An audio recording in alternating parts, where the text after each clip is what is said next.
હાલો મિત્રો, જય શ્રી કૃષ્ણ। સ્વાગત છે તમારું અમારી ગુજરાતી ફૂડ રેસિપીસ ચેનલમાં। તો આજે આપણે બનાવશું મમરાનો ચેવડો। તો એના માટે આપણે એક થેલી મમરા લીધા છે, પૌવા છે આપણે, જેટલા આપણે એમાં નાખવા હોય એટલા આપણે એમાંથી લેશું। અને આ સિંગ બિયા છે કાચા। સ્વાદ પ્રમાણે આપણે મસાલામાં મીઠું છે, હળદર છે, જીરું છે, લાલ મરચું પાવડર છે, થોડી આપણે આ ઝીણી ભૂંગળી છે ચેવડાની, મીઠો લીમડો અને તેલ જોશે આપણે। તો પહેલાં આપણે મમરાને વઘારી લેશું। તો આપણે મમરા વઘારવા મોટા તપેલાનો યુઝ કરવાનો છે। તો આપણે એક મોટું તપેલું લીધું છે, એમાં આપણે 2 ચમચા જેટલું તેલ રાખશું ગરમ કરવા।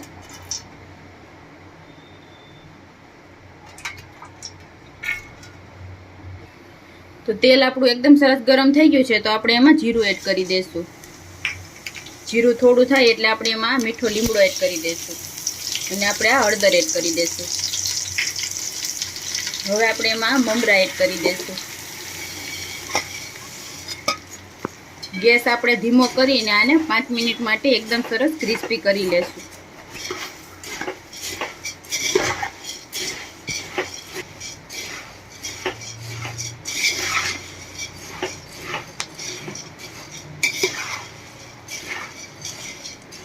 આપણે મમરાને 5 મિનિટ સુધી એકદમ સરસ આપણે આ રીતે શેકી લીધા છે। તો એકદમ સરસ આપણા મમરા ક્રિસ્પી થઈ ગયા છે। તો હવે આપણે આને ગેસ બંધ કરી દઈશું અને સાઈડ પર રાખી દઈશું। આપણે પૌવા તળવા માટે તેલ ગરમ કરવા રાખ્યું હતું, તો એકદમ સરસ આપણું તેલ ગરમ થઈ ગયું છે। તો હવે આપણે આ ભૂંગળી પૌવાને સિંગબિયા તળી લેશું।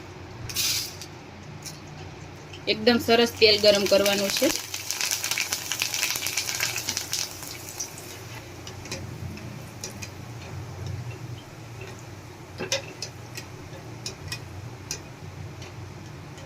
આપણે આ રીતે એકદમ સરસ ભૂંગળી તળી લેશું।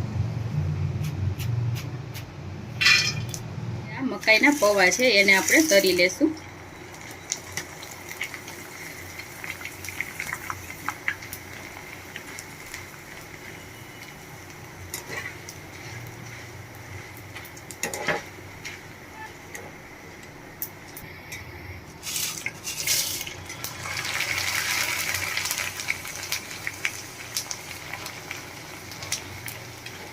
તો આપણે એકદમ સરસ આ રીતે બધા પૌવા તળી લેશું।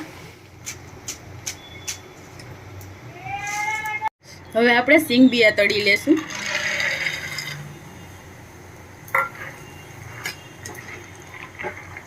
એકદમ સરસ ફૂટે ત્યાં સુધી આપણે આને તળી લેશું।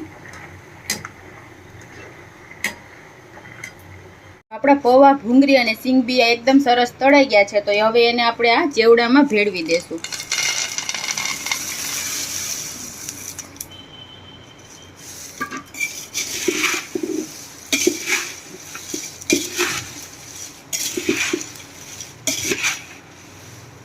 હવે આપણે એમાં સ્વાદ પ્રમાણે મીઠું એડ કરશું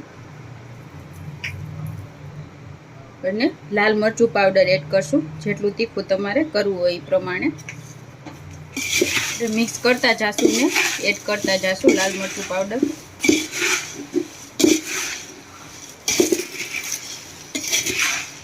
તો આપણો મમરાનો ચેવડો એકદમ સરસ તૈયાર થઈ ગયો છે। તમારે આમાં સેવ એડ કરવી હોય તો પણ તમે કરી શકો છો। તો એકદમ સરસ ટેસ્ટી આપણો ચેવડો તૈયાર થઈ ગયો છે। તો તૈયાર છે આપણો મમરાનો ચેવડો।